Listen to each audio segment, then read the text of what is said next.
আসসালামু আলাইকুম ওয়া রাহমাতুল্লাহি ওয়া বারাকাতুহু। ওয়া আলাইকুম সালাম। সম্মানিত উপস্থিতি, মুরব্বিয়ান আযম, যুবক ভাইরা, মাসুম বাচ্চারা, আজকের একটি উদ্দেশ্য আমাদের নবীকে খুশি করা। কথা ঠিক কিনা? আমাদের একটি উদ্দেশ্য কাকে খুশি করা? নবীকে খুশি করা। নবীকে খুশি করতে যাইয়া কত সাহাবী যখন আল্লাহ রাসূল সাল্লাল্লাহু আলাইহি ওয়াসাল্লাম দুনিয়ার জমিন থেকে পর্দা করে নিছেন, যখন এই কোন সাহাবী নবীর শানে কোন গজলে টান দিতেন, সালমান ফারসি রাদিয়াল্লাহু তাআলা আনহু বলেন, যখন আমি সালমান ফারসি রাতে ঘুমাইতে যাইয়া নবীর শানে ডাক দিতাম, নবীর শান ডাক দিতে দেরি দয়াল নবীজি আমার ঘরে আসতে দেরি করে। সুবহানাল্লাহ। তাহলে এই গজল শিখা আমাদের দরকার আছে না নাই? গজল শিখা আমাদের দরকার আছে না নাই? আমরা গজল থেকে দূরে চলে আসি, আমরা কেরাত থেকে দূরে চলে আসি। কুরআন তেলাওয়াত প্রত্যেকটা হরফের মধ্যে 10টা করে লিখি। সুবহানাল্লাহ। একটা হরফে কয়টা লিখি? 10টা।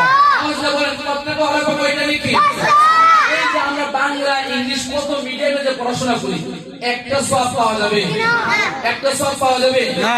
যতটুকু অর্জন করো ততটুকুই দুনিয়ার জমিনে কামে দিবে। কিন্তু যদি কুরআন অর্জন করো, কেরাত অর্জন করো, রাসূলের নাত অর্জন করো, রাসূলের গজল অর্জন করো, নবীর শান আয়াত করে নিয়ে আসো, কাল হাসরের ময়দানে তোমাকে জান্নাতে নেওয়ার জন্য এতটুকুই তোমার জন্য যথেষ্ট হয়ে যাবে। সুবহানাল্লাহ। তাহলে আমাদের হাম, নাচ, গজল, কেরাত, কুরআন তেলাওয়াত শিখার দরকার আছে না নাই? শিখার দরকার আছে না নাই? অনুরোধ করবো যাতে আগামীতে সবাই আগে ভাগে প্রস্তুতি নিয়ে আসবেন, যাতে এবার ফেল করছি সামনে বছর যাতে পাস করতে পারে। এবার ফেল করছি যাতে সামনে বছর আমরা পাস করতে পারি, ওইভাবে আমার জিন্দেগিটা সামনের জন্য আগায় নিতে হবে। এখন থেকে আমাদের প্রস্তুতি গ্রহণ করতে হবে। প্রস্তুতি গ্রহণ করতে গেলে, প্রস্তুতি গ্রহণ করতে হলে আমাদের এই হাম, নাচ, গজল কিছু বই সংগ্রহ করতে হবে।